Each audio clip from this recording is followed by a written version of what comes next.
সম্প্রতি স্কুলের পড়ুয়ার সংখ্যা, শিক্ষকের সংখ্যা, ছাত্র শিক্ষকের অনুপাত জানতে রাজ্যের প্রত্যেকটি সরকারি স্কুলগুলিতে তথ্য পাঠানোর নোটিশ দেওয়া হয়েছে বিকাশ ভবনের তরফ থেকে। আর এই রিপোর্ট প্রকাশ্যে আসতেই উঠে এলো বিস্ফোরক তথ্য। জানা গিয়েছে রাজ্যের প্রায় 250টি স্কুলে ছাত্র ভর্তির হার প্রায় শূন্য। এমনকি রাজ্যের 3,363টি স্কুলে মাত্র একজন শিক্ষক রয়েছেন। 20 জনের কম পড়ুয়া রয়েছে 8,261টি স্কুলে, তাও আবার সেই সব স্কুলগুলিতে 5-6 জন, আবার কোথাও 10 জন শিক্ষক রয়েছে। তাই এবার সেই স্কুলগুলির মধ্যে মার্জ করার পরিকল্পনা করা হয়েছে পশ্চিমবঙ্গ সরকারের থেকে।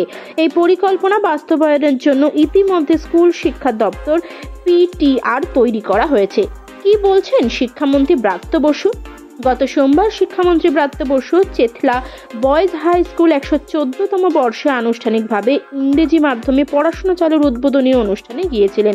সেখানে সাংবাদিকদের সঙ্গে কথোপকথনের মাঝে উঠে এসেছিল সরকারি স্কুলগুলিতে মার্জ করার প্রসঙ্গ।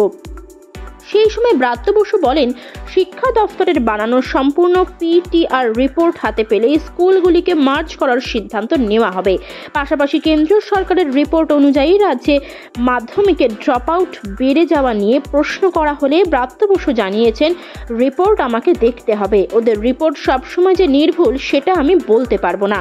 এছাড়াও শিক্ষামন্ত্রী ব্রাত্য বসু আরও বলেন যে এটা ঠিক যে ক্লাস 10 পর্যন্ত মিড ডে মিল দেওয়া হয় না। আমার অনেকেই কেন্দ্রে বলেছিলাম ক্লাস 10 পর্যন্ত মিড ডে মিল দেওয়া হোক, তাতে আর্থসামাজিক স্তরের পিছিয়ে পড়া পড়ুয়ারা আরও বেশি করে স্কুলে আসতে আগ্রহী হবে। তবে কেন্দ্রের রিপোর্ট সূত্রে জানা গিয়েছে রাজ্যে প্রাথমিক এবং উচ্চ প্রাথমিক স্তরে স্কুল ছুটের হার শূন্য, কিন্তু মাধ্যমিক স্তরে অর্থাৎ নবম দশমে স্কুল ছুটের হার বেড়েছে 17.85%। কিন্তু কেন্দ্রের এই সমীক্ষাকে পুরোপুরি ভরসা করছে না রাজ্য সরকার। তাই রাজ্যের শিক্ষা দফতর ইতিমধ্যে একটি সমীক্ষা শুরু করেছে।